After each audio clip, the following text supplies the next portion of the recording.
The FBI and DEA executed simultaneous search warrants at a commercial dispensary and a prominent political office in Virginia. The coordinated raids are part of an investigation stretching back over 18 months. A decorated Virginia state senator, trusted for 2 decades, weaponized his legislative committee, selling legal monopolies for $4.2 million in bribes. Instead of protecting the state, this politician turned his power into a cartel asset.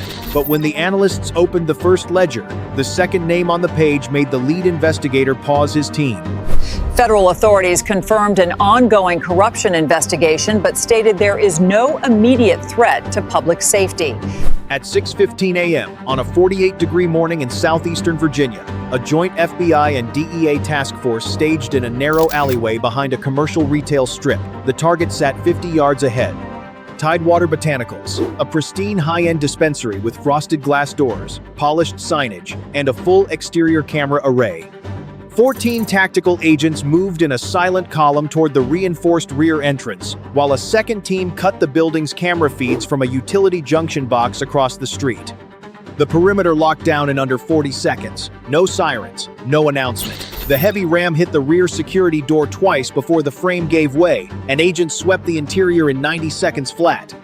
What they found on the main floor stopped no one. Immaculate glass display cases lined the walls, every product tag aligned, every inventory shelf stocked to regulation. The air carried the sharp scent of processed hemp and ozone. Retail cameras blinked green. Point-of-sale terminals sat in standby mode. Tidewater Botanicals looked exactly like a state-licensed dispensary should look, down to the framed compliance certificate hanging behind the register. The breach had delivered a textbook commercial space, spotless and perfectly legal. Then an agent in the back office flagged something that changed the trajectory of the entire operation. The room measured 32 feet along the rear wall. The county tax blueprint for this unit listed 44 feet. 12 feet of commercial square footage existed on paper but not inside the building. A K9 unit pulled toward the baseboards along the western wall, alerting twice in the same spot. Thermal imaging confirmed it. A 68-degree void sitting behind the drywall, climate-controlled and sealed. The building had passed state commercial inspection 3 times in 2 years. Every inspection report signed, stamped, and filed. Every one of them confirming dimensions that did not match the room agents were standing in. Someone with access to the inspection process had designed this space to be invisible, then approved its invisibility on the record. The supervising agent authorized the sledgehammer. The first swing cracked through the drywall and shattered the plaster veneer, exposing a steel barrier bolted into a reinforced concrete frame behind it. This wasn't a retail storage room. It was a purpose-built financial fortress, engineered to pass state audits and vanish from every regulatory document.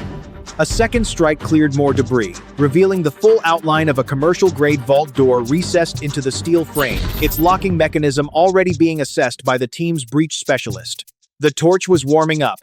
Whatever sat behind that door had been built to survive exactly this moment, designed by someone who understood construction and the specific blind spots of every inspector who would ever walk through the front entrance. The cutting began. The torch cut through the last hinge in a shower of white sparks, and the steel door swung outward with a low groan that echoed off the concrete frame. Inside, LED status lights blinked in staggered green and amber rows across floor-to-ceiling server racks lining the far wall. The air that escaped was stale, climate-controlled, carrying the metallic bite of toner ink and the residual heat of the cutting torch. A 12-by-12 concrete chamber, sealed from every side, lit only by the pulse of active hardware. On the left wall, vacuum-sealed bricks of $100 bills sat stacked on industrial shelving, sorted by size and banded in clear plastic. On a drafting table at the center of the room, a single leather-bound ledger lay open, its pages filled with handwritten entries in blue ink. Agents photographed the room before touching a single object. The server racks held 14 encrypted drives connected to a centralized terminal, each drive fitted with a hardware encryption key. Automated audit trail wiping software was still running on the main screen, its deletion cycle interrupted mid-process by the power cut during the breach. On the floor beneath the shelving, crates of prepaid burner phones sat labeled by City District, Portsmouth East, Richmond Central, Norfolk Waterfront. Stacks of LLC incorporation documents filled a second crate, each packet bearing a different company name, a different registered agent, and the same post office box in Alexandria, Virginia. This wasn't a stash house. It was a shadow bank, operating behind a state-licensed storefront, protected by the same regulatory framework designed to prevent exactly this. But the physical evidence was only the beginning. Forensic accountants from the FBI Financial Intelligence Unit cataloged the ledger page by page. The entries spanned 18 months of unbanked cash transactions, each one logged with a date, a dollar amount, and a corresponding wire transfer confirmation code. The total documented across every page reached $4.2 million in raw, untraceable revenue moved through a single location in a year and a half. Every deposit carried a handwritten notation in the margin, the same alphanumeric string repeated dozens of times. Zoning Approval Code 7A. Analysts cross-referenced the code against state regulatory filings. Within hours, the same string appeared in commercial licensing records for a dispensary in Richmond, then a third location in Norfolk. 3 cities, 3 storefronts, 3 separate state-approved businesses, all sharing the same approval code, the same LLC structure, the same post office box. The pattern was unmistakable. Each location had been built from an identical template, a repeatable process for capturing a legal market and converting it into a protected distribution channel. This was no longer a single raid. It was a map of a statewide commercial takeover. Every node approved, every license stamped, every inspection passed. The answer to who built the template was not inside the vault. It was inside whoever gave the vault permission to exist. The mechanism was elegant in its corruption, and it ran on 3 steps. First, an out-of-state syndicate incorporated a shell LLC, clean on paper, registered to a post office box in Alexandria, and filed an application for one of Virginia's most restricted commercial dispensary licenses. Second, the application landed on the desk of the one official who could bypass every safeguard built into the process, the chairman of the State Senate Zoning and Commerce Committee. With a single signature, he waived the mandatory public hearing, stamped an expedited Code 7A approval, and cleared the storefront for operation before a single resident in the surrounding district knew it existed. Third, the syndicate paid a $250,000 consulting fee to a commercial real estate firm controlled by the same political office, laundering the bribe into legitimate property equity that would never trigger a federal reporting threshold. The tool that made all of it possible was a provision called the Emergency Economic Development Exemption, a real statute written to help struggling cities fast-track small businesses. Instead, it became a turnstile for cartel money, $250,000 in extorted entry fees processed every month, each one dressed in the language of civic renewal.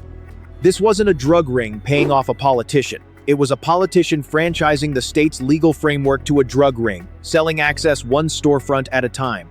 The mechanism required a specific credential. Only one position in Virginia's legislature carried the unilateral authority to issue Code 7, a waivers without a public vote, without committee debate, without a single line of legislative record. That position was chairman of the State Senate Zoning and Commerce Committee. The man who held it was State Senator Marcus Vance, a 20-year incumbent, decorated by 2 governors, cited in 3 ethics reform bills he personally authored. Colleagues described him as the architect of Virginia's modern commercial oversight laws. Investigators now understood why. He had written the rules, learned every gap, and then sold the gaps to the highest bidder. Every time a cartel-backed LLC needed a new storefront, his signature bypassed the entire state regulatory apparatus, the public hearing, the zoning review, the community impact assessment. One pen stroke and a criminal enterprise became a state-sanctioned business. The ledger confirmed the count. Forensic analysts matched his physical signature on 12 separate expedited zoning waivers to 12 corresponding offshore deposit records, each one dated within 48 hours of the approval. 12 distinct cartel-backed LLCs, approved across 3 cities, each one a deliberate act by a man entrusted with the power to protect the market he was selling. This wasn't a lapse in judgment. This wasn't a single moment of weakness exploited by sophisticated criminals. 12 separate decisions, 12 signatures, 12 deposits. One insider had touched every node in the network. The analysts were already pulling the wider data, tracing the money past his office and into the infrastructure he had built around it. The financial review had been running for 18 months before the first warrant was ever signed. IRS criminal investigation analysts built the map one transaction at a time, tracing the shell LLCs outward from Vance's office into 4 distinct metropolitan corridors. Portsmouth was the origin point, The first storefront, the first vault.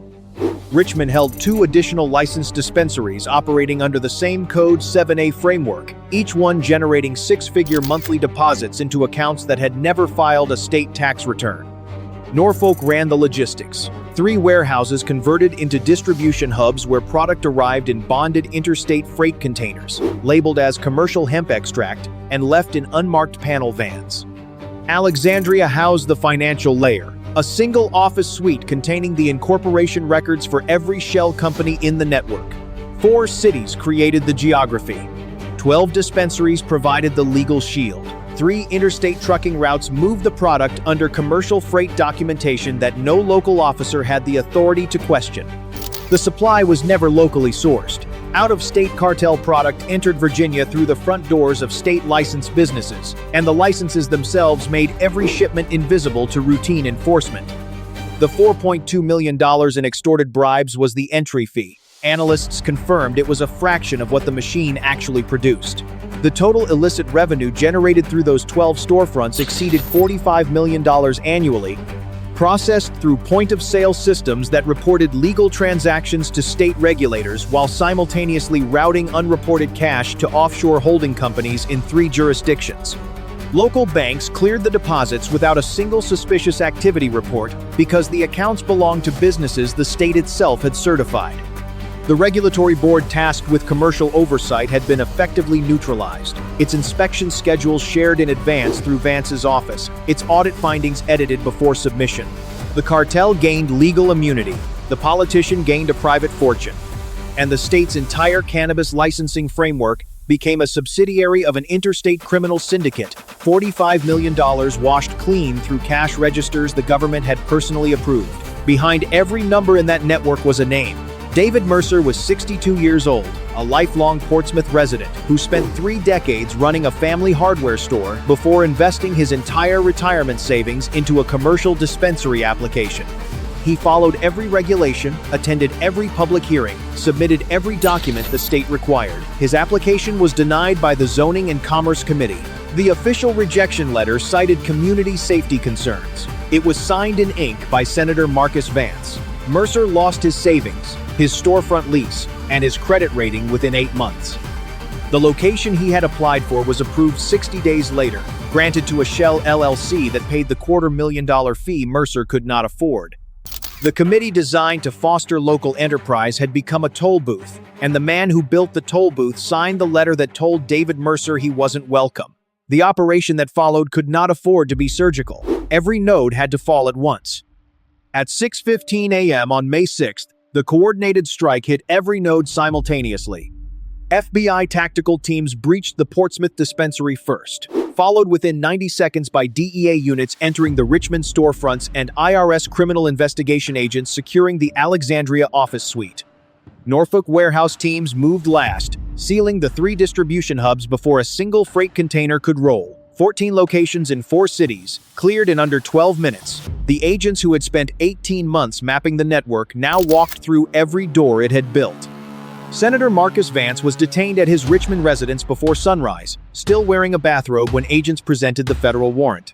Elias Thorne, the out-of-state syndicate's primary liaison, was pulled from a Norfolk hotel room 40 minutes later. 10 additional arrests followed across the morning, each one timed to prevent any node from warning the next. The charges read like a blueprint of the conspiracy itself. RICO, Hobbs Act extortion. 18 U.S.C. Section 1956, money laundering. Prosecutors filed sealed cooperation agreements with 3 mid-level cartel managers who flipped before lunch. 12 arrests, 14 locations breached, $4.2 million in cash seized alongside 5 commercial properties and 3 luxury vehicles frozen under federal forfeiture orders, all collected in a single morning that matched the scale of the machine it dismantled. While the sweep was decisive, the closure was not. The cartel's upper command structure, the out-of-state principals who supplied the product and collected the largest share of that $45 million annual throughput, remained completely untouched. State borders insulated them. No Virginia warrant could reach their accounts, their residences, or their operational leadership. 3 of the 12 arrested individuals have already entered plea negotiations, and the cooperation agreements remain sealed, their contents known only to the prosecutors building whatever comes next. 12 arrests closed the Virginia network. Overnight, $45 million in annual revenue was shut down. One compromised politician was removed from a committee he had weaponized for 2 decades. The storefronts are dark. The vault is empty. The ledger is in federal evidence. This case was never about a corrupt politician taking cash. This was a lawmaker who turned the law itself into a cartel asset, converting public trust into private infrastructure, selling legal immunity through a system designed to protect the people it ultimately destroyed. The Emergency Economic Development Exemption still exists in Virginia statute. Identical provisions sit on the books in at least 9 other states. The mechanism is documented. The template is proven. The only variable is the next willing insider. The sealed cooperation agreements suggest prosecutors believe they already know who that is, but will they reach them before the network rebuilds? Subscribe and watch the next case file on screen now.